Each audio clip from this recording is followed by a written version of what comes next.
time it is. It's that official time. Where we take this worldwide. Let's go.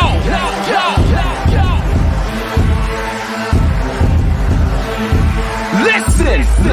So now it's time to turn it up. Surf the radio waves as we begin to burn it up. We all up in your area like landscape, definitely bringing you the pancakes. It's a mandate that you tune in. It's time to move out so we can move in and recognize that this is no illusion. I'm here to clear the air so that there is no confusion. It all started off in the book of Genesis when Jacob was wrestling with who he thought was his nemesis. And when the man saw he couldn't overpower him, he touched his hip but he really couldn't devour him. And from that point, then we hear a name change, rearrange the game, so now we gotta change lanes. So I'm here to let you know it's time to listen to the Pancake and Powerslam Show. Let's go! Turn it up, it's the Pancake and Powerslam. Turn it up, it's the Pancake and Powerslam. Turn it up, it's the Pancake and Powerslam Show. Turn it up, it's the Pancake and Powerslam. Turn it up, it's the Pancake and Powerslam. Turn it up, it's the Pancake and Powerslam Show. Turn it up.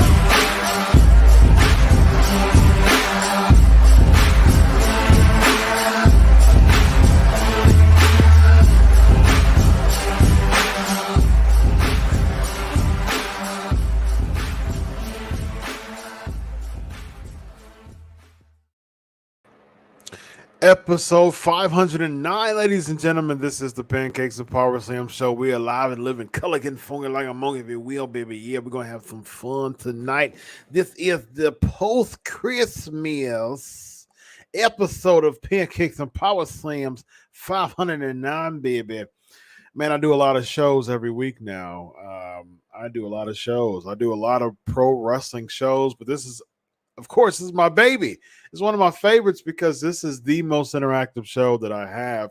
I get to just hang out with the PNP Nation, with the fam, for y'all to ask me anything, and for us to have a good time for the amount of time that we get to hang out with each other. PNP Nation, y'all are so fun to be with. I appreciate y'all, and you make my Tuesday nights fun. And man, other than PNP, I do Legion of Raw on Mondays. I do Unscripted on Tuesdays before this show. And I do the Bro Show. And I do my Theology and Apologetics podcast as well. So I'm doing like 5 or 6 podcasts a week.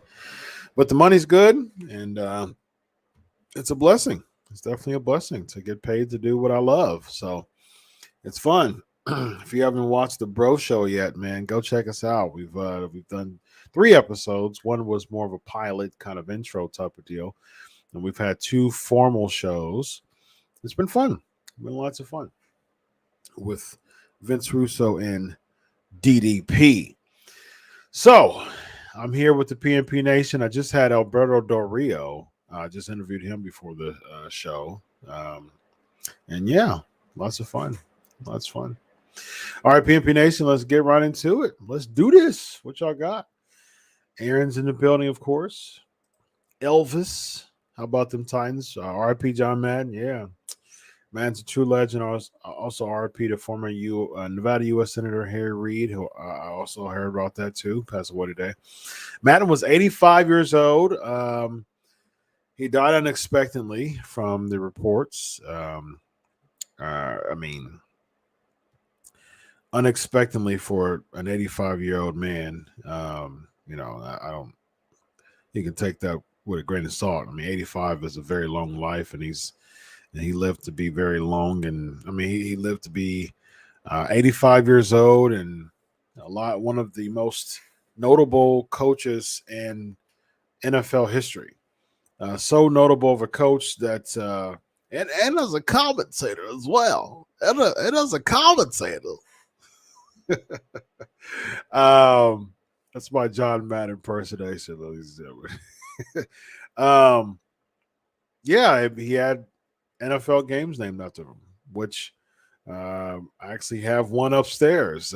My sons, I gave Nintendo 64 to to my sons, and we actually bought them.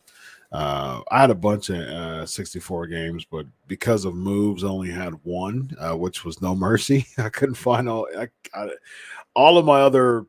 I mean, the past 20 years, I've had Nintendo 64. 20 plus years, I've had a Nintendo 64. The only one that survived, actually more than 20 years, because I remember having WrestleMania 2000. So I think I've had a 64 since maybe like 98, 99, somewhere around there. And so, yeah, the only one survived in 20 years was No Mercy.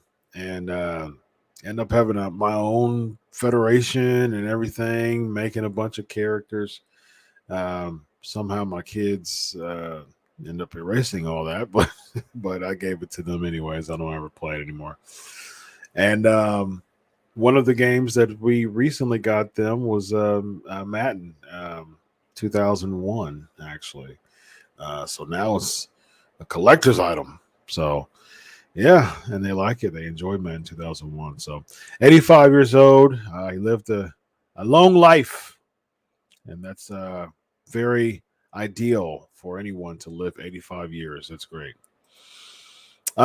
Chris, yeah, it was good, man. You know, it was really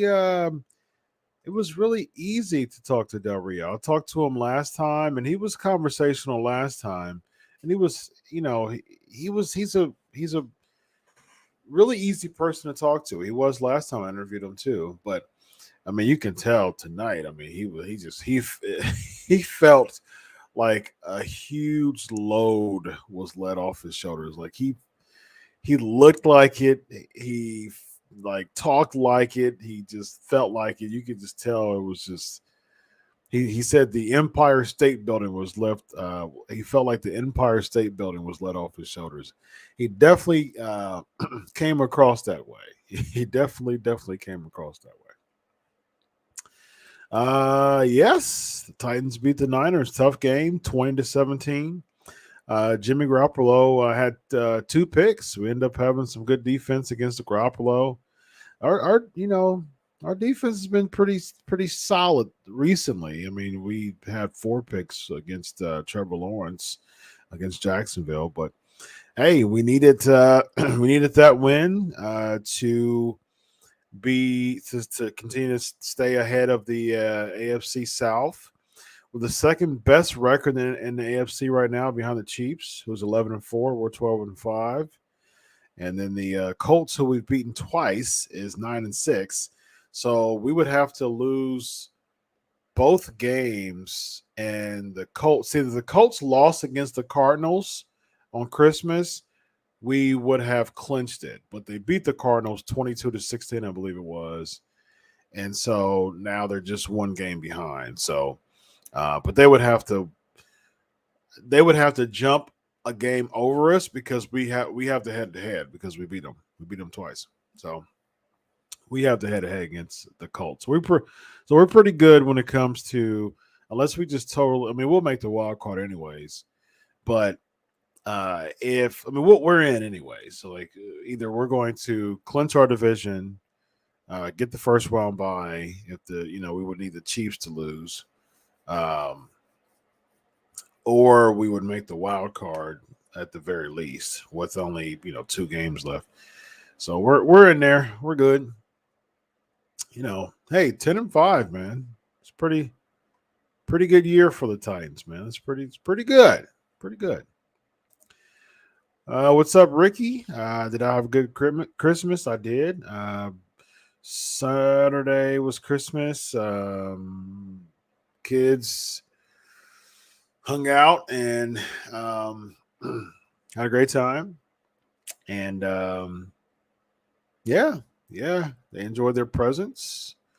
And I cooked brunch like I do every Saturday. And got some rest. Watched the Christmas show with the kids.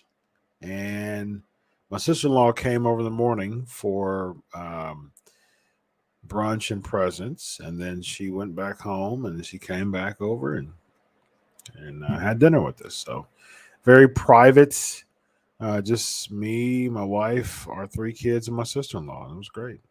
I wanted a private Christmas, anyways. Day 1 predictions.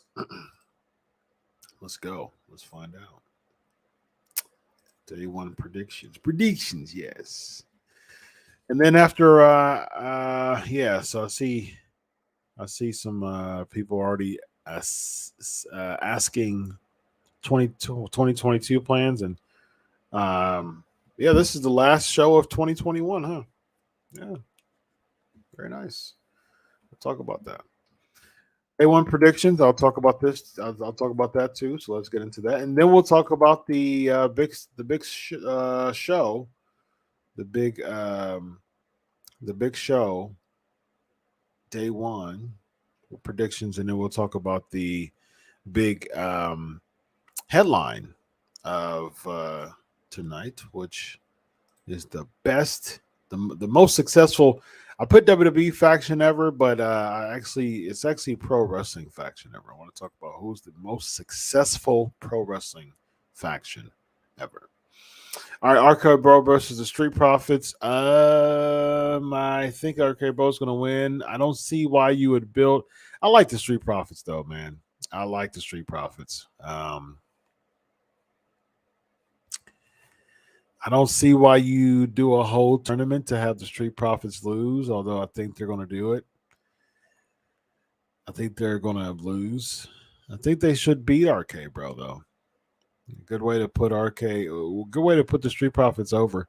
Although I think the Street Profits should win the championships in some way at a bigger stage, though. But I think it's going to be a good match. I think it's probably going to be one of the best matches of the night, actually. Drew's going to be Madcap Moss, just a way to fill him in. Becky Lynch's going to beat Liv Morgan. I think The Miz is going to beat Edge, actually, and I think that's going to lead to – the next pay-per-view is WrestleMania. There's no – other than Royal Rumble, there's no more pay-per-views until WrestleMania. So I think Miz is going to win at day 1, and I think this is going to lead to a mixed tag at Mania. It's going to be Miz and Maurice against Edge and Beth Phoenix. I think the Usos beat the New Day, although I don't want them to. I would like this to continue, and I would like a match between the Usos and the New Day at WrestleMania. That's probably the best tag team feud of the 2010s. I would say one of the best WWE tag team feuds ever. I would like to see an actual WrestleMania match between them two. We did see it in New Orleans at 34, but you had the Bludgeon Brothers. You had a triple threat, and it just didn't feel the same. It was a short match, and it was just weird. So I would want to see Usos versus New Day, big stage, WrestleMania. So I say the Usos win, and then have the New Day go against the Usos at WrestleMania, and they'll tear the house down. Roman Reigns beats Brock Lesnar. I think that Heyman, I think it's a swerve. I think Heyman helps Roman Reigns beat Brock Lesnar. And he sides once again with Roman Reigns. Roman Reigns cutting promos by himself is not going to work for his heel character. His heel character needs Paul Heyman. And so I just think it's just a way to freshen up his heel role, which I wouldn't be opposed to if they do it. It's a way to freshen him up. I'm cool with it. I think Seth Rollins wins. I think Seth Rollins wins the WWE Championship because I think AJ Styles is going to win the Royal Rumble. And we're going to see AJ Styles versus Seth Rollins at WrestleMania. Although I want Big E to win, ideally I want Seth Rollins to win and then Big E to win the Royal Rumble and then win at a bigger stage. That's ideal, but my Royal Rumble prediction is AJ Styles. I think they're going to have him win. So there you go. That's my day 1. Plans heading into 2022. Just continue to build my career as a doctor. That's first and foremost. Continue to I have a really good time with these projects that I'm having as a podcaster. Um, I'm really looking to expand just the excellence of my quality when it comes to production and videos and things like that. I have a whole podcast studio. I'm going to really spend more time really right now I'm just I had this conversation with my wife. I was like, I really want to just rehaul. I got this big space. I just want to rehaul my podcast studio. I don't know how I want it. Right now, this is kind of the command center, and that's the podcast studio there. The command center is really easy and accessible. I have 3 screens, 2 screens here, 1 big screen above me, / television. Printer. It's just easier to access. But I have some cool lighting, my theater area, and so I have a table here with a expensive camera and 4 mics and soundboard, and I think I just want a good tech to come over my house and just really give me some cool ideas so we can just rearrange. And so that's one of the from a podcasting production standpoint. That's one of the things that I really want to aim to do for 2022. All right, Evolution as the most successful pro wrestling faction. I agree. It's funny because I was watching what spawned me to talk about this with the PNP Nation is that I was watching Seth Rollins' interview on the Broken Skull sessions. It took me 2 days to watch it because it was like an hour and 45 minutes almost. So 2 days, I watched an hour of it during cardio for 2 days, and then I watched the rest of it throughout different pockets of the day, and a big chunk of it actually before I started as I was putting down the graphics, as I was getting the media ready for Unscripted and for PNP. I was watching that. So it was actually a really good interview. I actually enjoyed the interview. I mean, I'm not a big fan of the Broken Skull sessions. Broken Skull sessions is my favorite podcast to listen to when it comes to the network. And I'm not a big fan of current, because they kind of have to stay, like Becky Lynch, not Becky Lynch, but Bailey, especially Sasha, just kind of stayed in kayfabe when Paige was on there. I'm not a big fan of that. When Moxley was on there, Austin was trying to really bring a lot out of him. So I'm not a big fan. I like more of the legendary characters on there because they don't pull any punches. I appreciate Seb's interview. I think he did a fantastic job being on Austin's podcast. I liked Lashley's interview too. But I really like Seb's though. I think Seb did a really, really good job. I really enjoyed the interview. It was a really good interview. I'm a big fan of a wrestler saying something in the interview that I didn't know. I didn't know that he had that type of relationship with Vince McMahon. That's really cool to know that he sticks to his guns and he stands up to Vince, and he tells him off if he needs to and stuff like that. So that's pretty cool to see. And I did know, I've interviewed over 300 people, and I've kept good relationships with a huge chunk of them. I do know that timing is everything. Come in with leverage before you can stand up to Vince McMahon. Otherwise, you're just, you're expendable. They'll let you go in the next set of cuts. But if you've built equity and you've built a following that you're drawing money, you can say whatever you want to Vince, and he's not going to drop you. People like right now, Roman Reigns or Brock Lesnar, they can, Seth Rollins, they can say whatever they want to Vince, and I'm pretty sure that they'll probably go back and forth. But if they're the biggest money drawers, so what are you going to do, Vince? Fire them, okay? Well, you're firing your main attractions here. That wouldn't make sense. So yeah, But I agree. Evolution out of the Horsemen, out of DX, out of the Shield. Yeah, but watching the interview, he actually said the Shield is the most successful pro wrestling faction, and I said, you know what? I think as far as success is concerned, I think that they are second. I think the Shield is the second most successful WWE faction. And here's my reasoning. My reasoning of Evolution being the most successful pro wrestling faction. Now, the greatest faction is the Horsemen. Just because of the fluidity, the continuity, and just the teamwork aspect, the much that they are amazing heels. They built up baby faces. The Horsemen's the greatest, but they're not the most successful because Flair is like Flair. Flair is the main eventer, and then everybody else was just kind of like his surrounding cast, but had their own identity.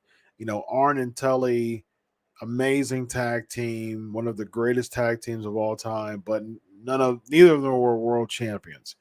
And then you had the interchangeable fourth person, right? You had Ole, who wasn't a world title contender. He wasn't a main eventer. Barry Windham was the main eventer. He became world champ, but not during his Horseman run. Sid is another person, ended up having a good career. Horseman was a launch pad, but he just really didn't fit very well in the Horseman. Paul Roma, just it was an interchangeable fourth person in many aspects. So I wouldn't, and as far as successful is concerned, like they just weren't very successful during their time in the Horsemen. Or as far as just from a continuous standpoint, as far as career wise, Evolution was successful because it really groomed the non-legends at the time, which was Batista and Randy Orton. It really, really groomed them to be world champions. Flair was a world champion. He was very established. Triple H was very established, world champion.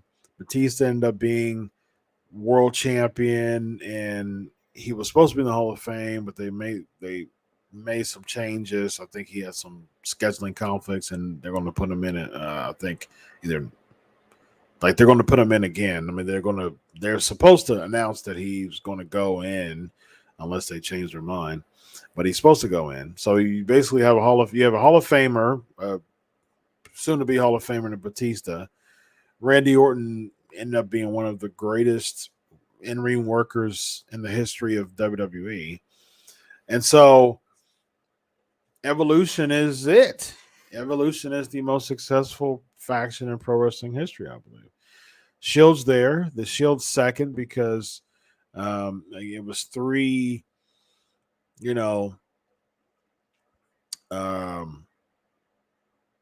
from a popular, from a casual crowd, there are three relative unknowns.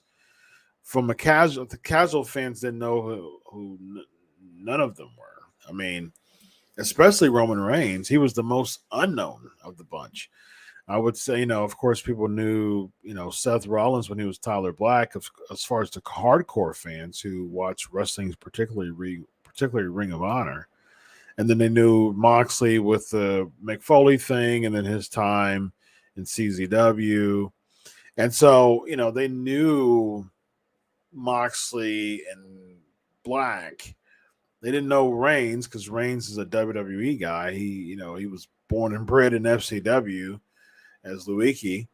So yeah, I mean he comes, he has a Samoan dynasty, but as far as just he's not an indie guy. He didn't come from the indies. He was a product of WWE. So and they end up all being champs. And Rollins talked about that. It was cool. It was a cool interview. I definitely, I definitely recommend it to everyone to watch the Seth Rollins interview. So, but yeah, it prompted me to ask that question to y'all and what y'all think. But yeah, I think Evolution is it. Yeah, I would say they're number 2. I think they're as far as the most successful, because all of them became world champs.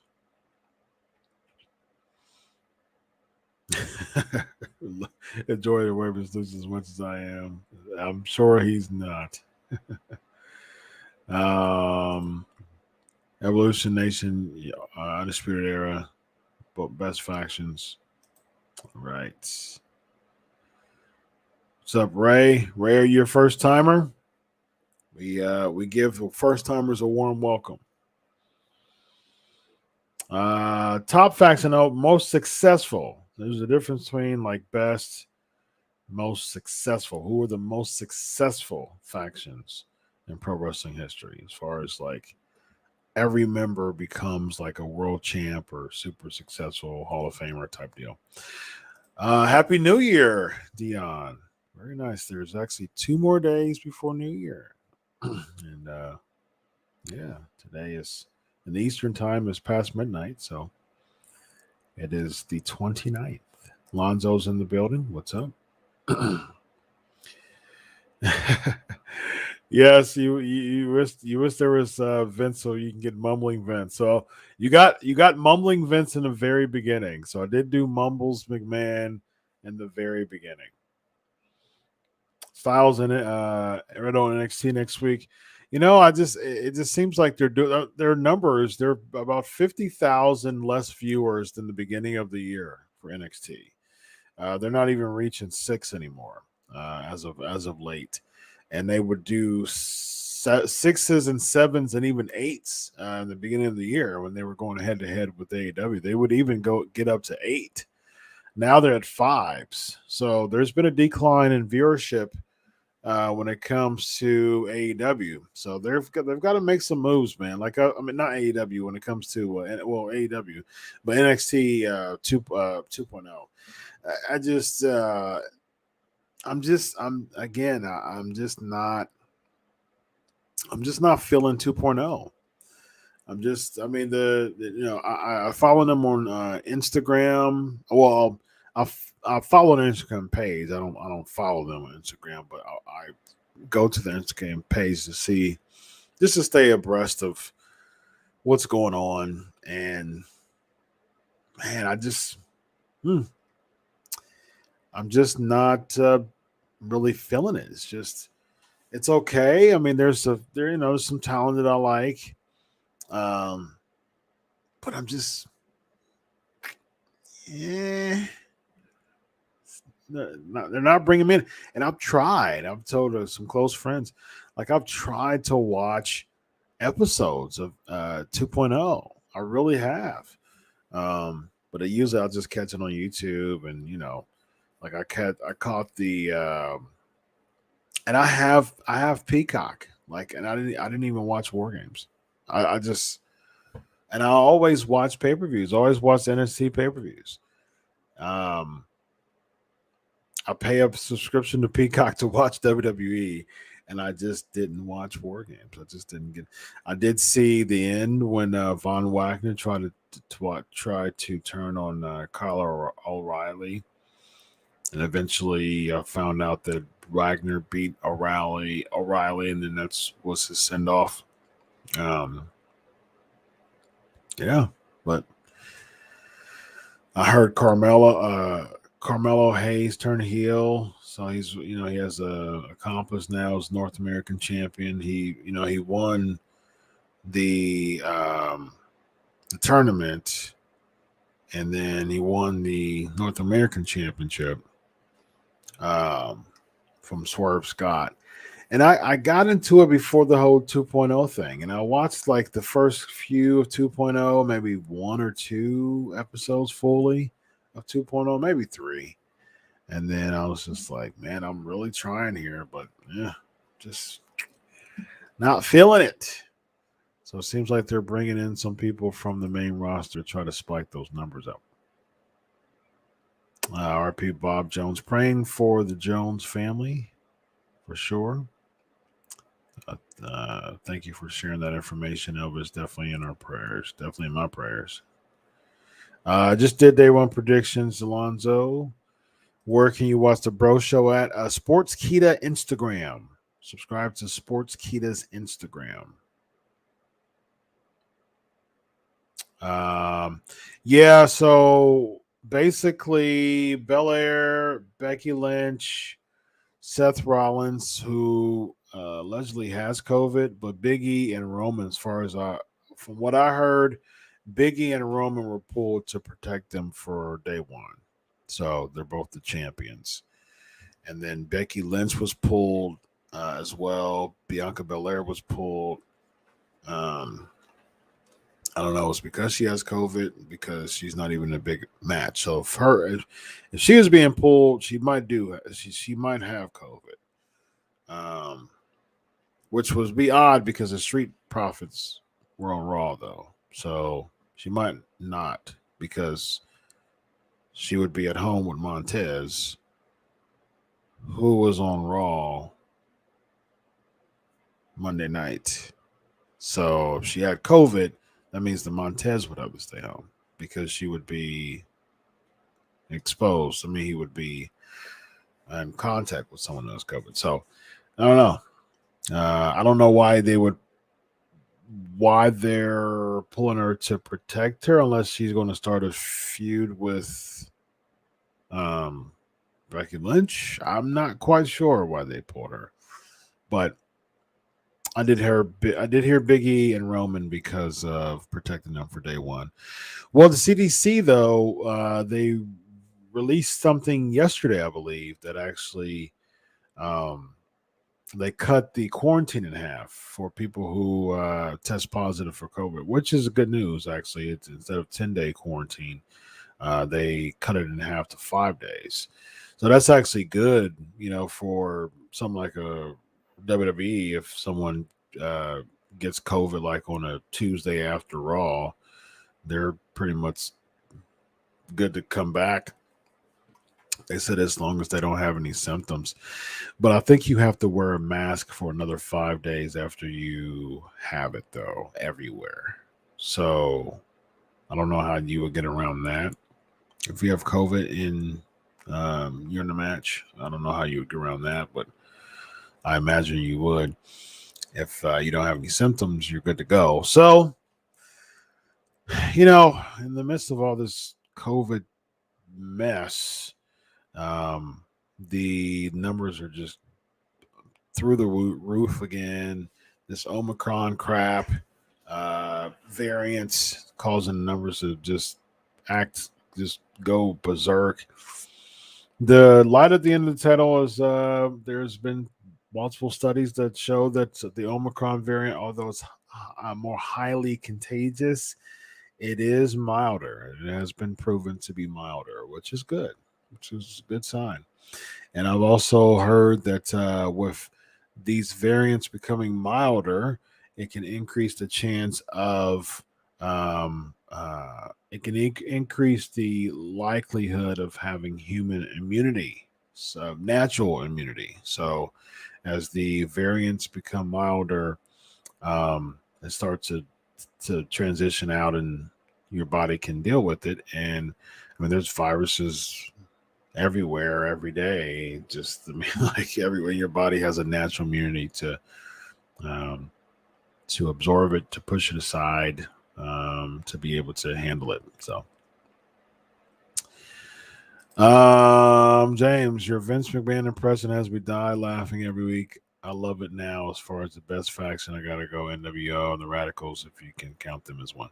Yeah. So again, thank you, James. Thank you, thank you, James, for your comment right there. But every time you'll get mumbles, I'm telling you, if there's mumbles, McMahon, if he's on Raw, he's going to be on the Legion of Raw, ladies and gentlemen. I did Mumbles McMahon. I did his Raw thing when he was talking about enjoy firing people the holidays. It makes him have a warm feeling in his stomach. I actually did on the the Bro Show last Thursday. I did that part, that skit. Now again, most successful factions though, not the best, but the most successful. Lonzo's asking, when Bailey, Asuka, and Alexa return, how would you individually pick them within the women's division? I imagine Bailey goes back to SmackDown, and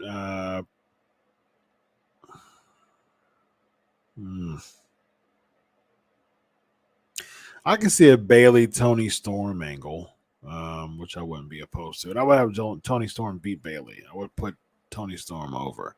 Tony Storm's got a bunch of potential, and they need more top heels anyways. Although I think Naomi should win the Royal Rumble. Asuka.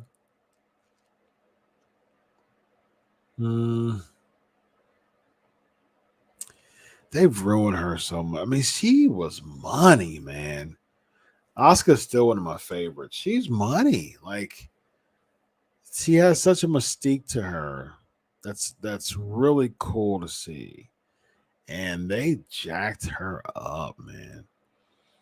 As far as, I mean, I wouldn't mind an Asuka Becky Lynch. Yeah, I wouldn't mind an Asuka Becky Lynch at WrestleMania. Although preferably I like Bianca Belair, but I think Asuka and Becky Lynch has some has a story to it.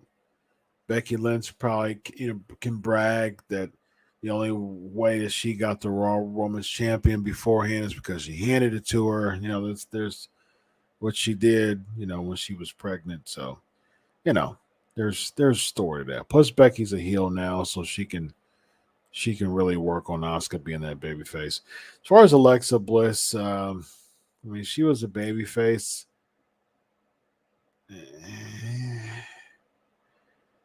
Dewdrop.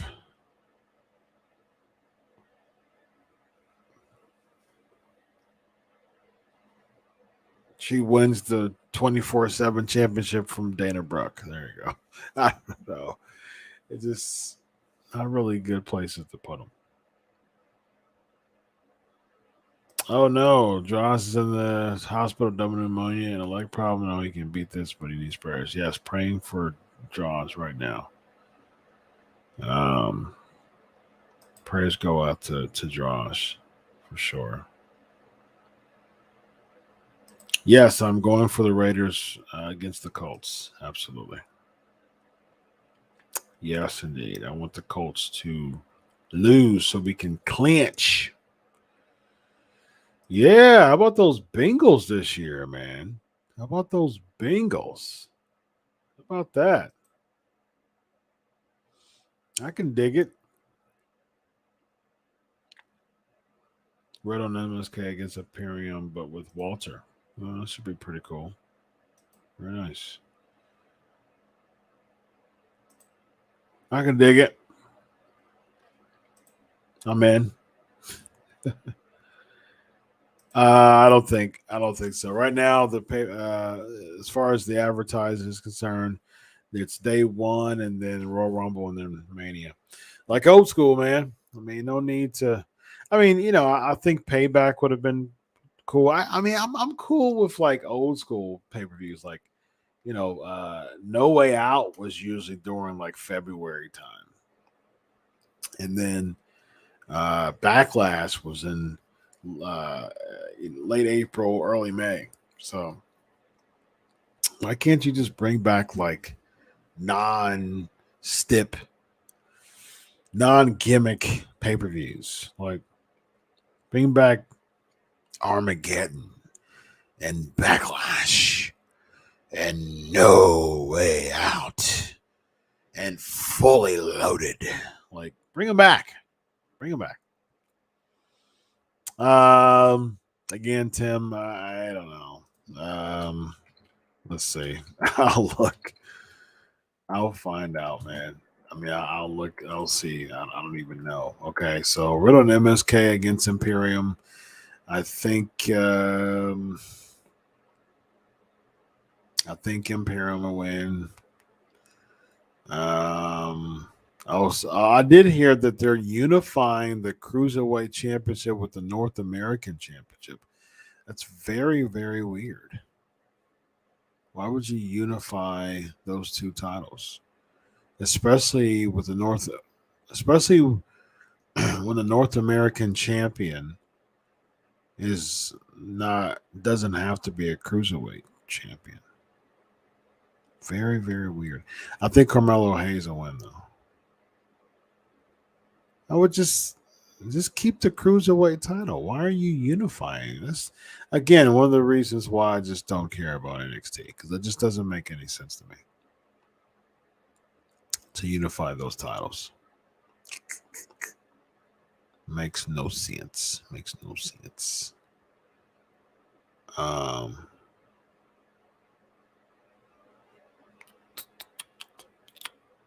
Yeah. Mandy Rose keeps the title, I think. The women's title. So they've done Ciampa and Braun Breaker, right? Before. And so for the NXT championship. Yeah. I think they're pushing out the old guard again. And so I think that they will have Braun Breaker win the thing. Yeah, I might watch it.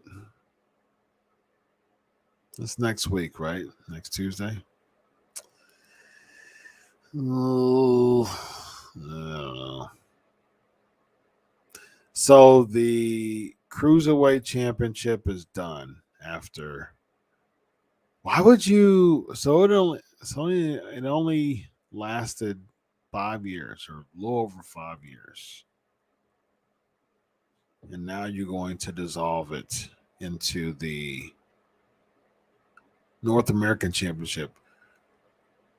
But does that mean that people under 205 can only win the North American Championship now?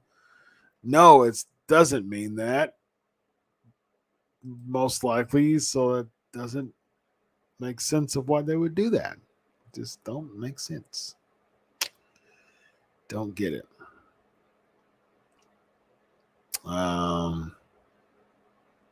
Yeah, just I don't get it. We shall see, though. We shall see what's going on with this Cruiserweight Championship that they decided to dissolve. But you have a whole 205 Live division. Like,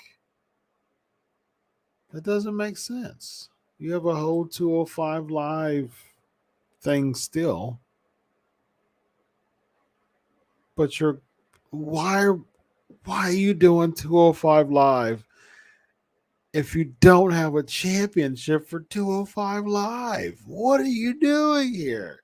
What are you doing, WWE? Doesn't make sense to me. The show's format later changed the lift restriction on weight limits starting with the August 13th episode. It's weird. Again, just weird. Very, very weird. Makes no sense to me why you have a whole 205 division and you aren't having a title match. It would make sense for them to build storylines for a title that's exclusive to 205 Live and NXT. Just very weird. Very weird. Heyman's going to cost Roman by DQ in day one? I don't know. Yeah, Lacey did have her baby, and she's reportedly in good shape. In really good shape, which isn't a surprise as being a military veteran. No, Heyman as a babyface ain't gonna work unless you're doing a double turn with Roman going babyface, and I don't see that happening yet. WWE ever go back to having 6 titles? WWE Heavyweight, Women's Championship, Men's Tag, Women's Tag, IC, and US. Get rid of the brand split. See, I'm pro brand split. Me and Vince Russo went back and forth with this. I am pro brand split because with all the talent that WWE has and their terrible booking, if there is a brand, like if there's no brand split, oh my gosh, I can't imagine people like Naomi and someone like even like a Rick Boogs or even Nakamura. He's been poorly booked recently, but the Los Lotharios or whatever. Like I just there's so many Apollo Crews. There's so many people who just get further pushed down the roster, even further down the spot that they're in now. And if there's a brand split, I mean, when there weren't a brand split, SmackDown just felt like WWE Light. It just didn't have its own identity. So, as far as the titles are concerned, I would say keep the 2 titles, but there's so many people on the roster. Keep it. Scrapping the cruiserweight title, I think it's stupid. Like I said, I think it's stupid. NWO most successful faction when they took over company, the roster referees and even had their own pay-per-view series sold out. I wouldn't say the most successful faction because there was many people in NWO that just were mid-carders. As far as the people in the faction becoming successful, who's the most successful faction? No, they weren't. They weren't. I'm talking about world champions, not tag team champions. World champions. AFC North. Who's I know the Chiefs, the Titans, the Bengals are ahead of their division. Who else is up there as far as the I know the Colts are high in the world card. Wild card. Bills. Yeah, the Bills are ahead of the AFC. The Bills and then the Colts are in the number 1 in the wild card right now. So Bills are ahead of in the East. Chiefs are ahead in the West. Bengals, I think they'll take the North. And my boys, the Titans, are pretty locked in the South. It looks like the North is the toughest division right now in the AFC within each other. Bengals are 9-6. Ravens are 8-7. Steelers are 7-7. Browns are 7-8. Still upset that the Titans lost against the Steelers, man. If we would have beat the Steelers, we would have clinched the South right now. But we lost against the Steelers, man. 2 points. Bullet Club? No. Again, world champions. Yeah.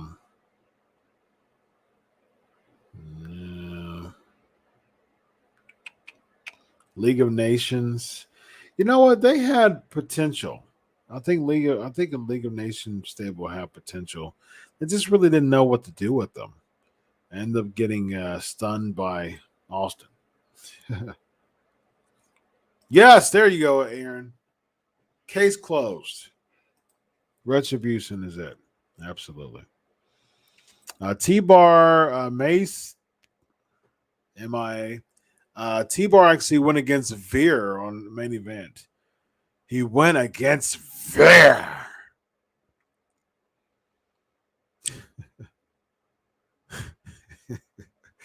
Oh, goodness. Yes, Lacey's coming back.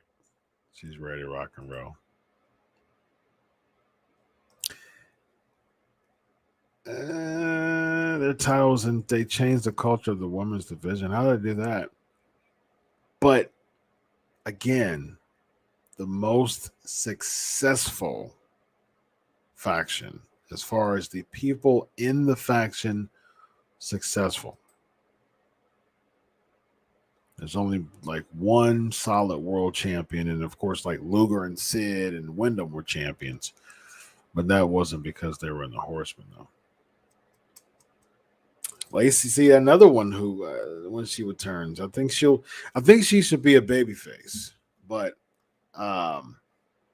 use her military background and make her a solid babyface. But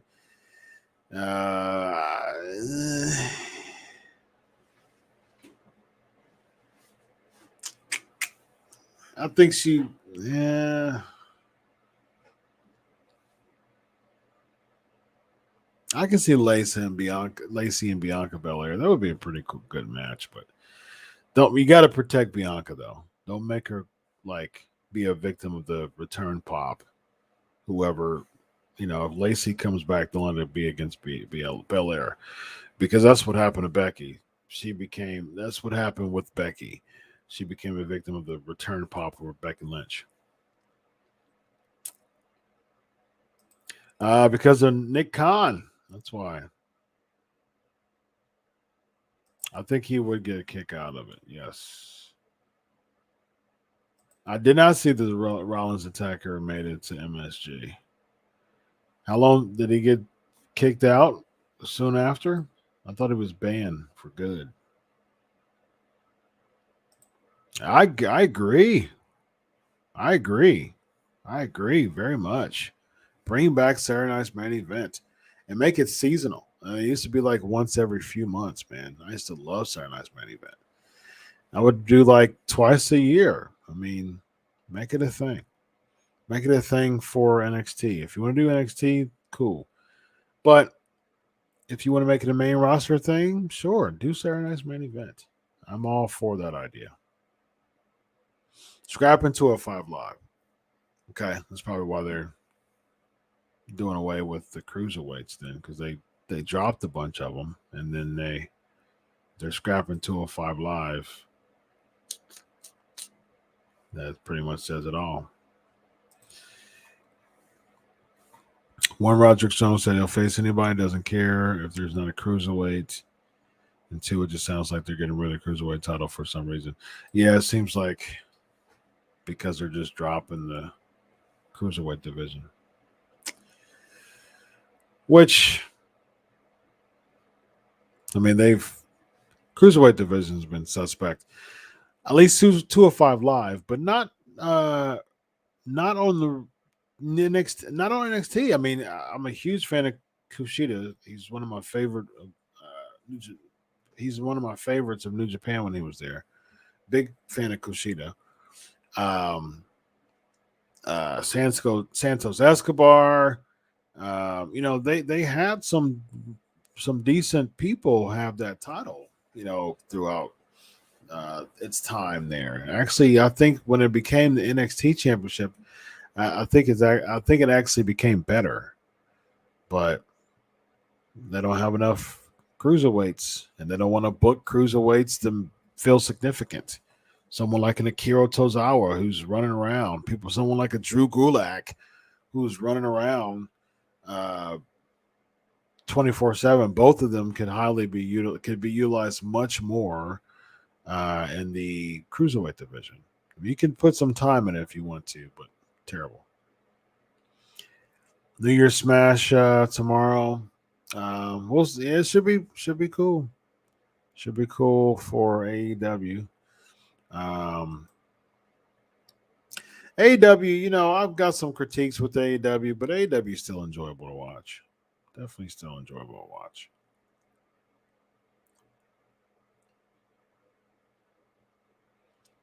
Let's see.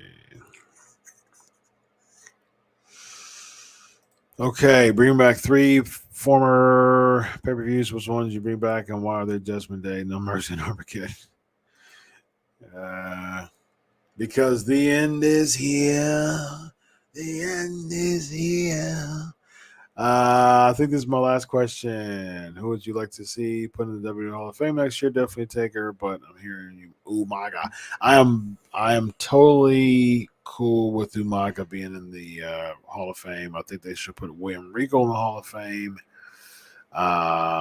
They're supposed to be putting Batista in there, so Batista might be the headline. If they change their mind again, I think it will be Taker. Yeah.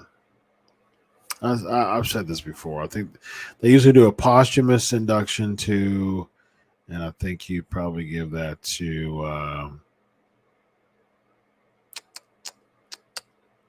think the Midnight Express should definitely be in the Hall of Fame. Yeah, and Vader. Yep. As far as the females, they usually have a female all the time. Yeah, Kane should definitely be in. They usually have a female. I think the female would be Victoria. I think Victoria definitely should be in the Hall of Fame. And Jazz. I think Jazz should be in the Hall of Fame too. But if they have to pick somebody, give it to Victoria. All right, y'all. We'll head on out. Bloodbath on Raw. Terrible. Happy New Year, Elvis. Yes, Kane did go in the Hall of Fame. Yes, that's right. That's right, James. He went in the Hall of Fame. I do remember seeing the speech. Weird speech. Well, not Kane's, but the setup was weird because of COVID. Was it Molly Holly went into JBL? Posthumous means is posthumous. POSTHUMOUS. Posthumous means happened after someone died.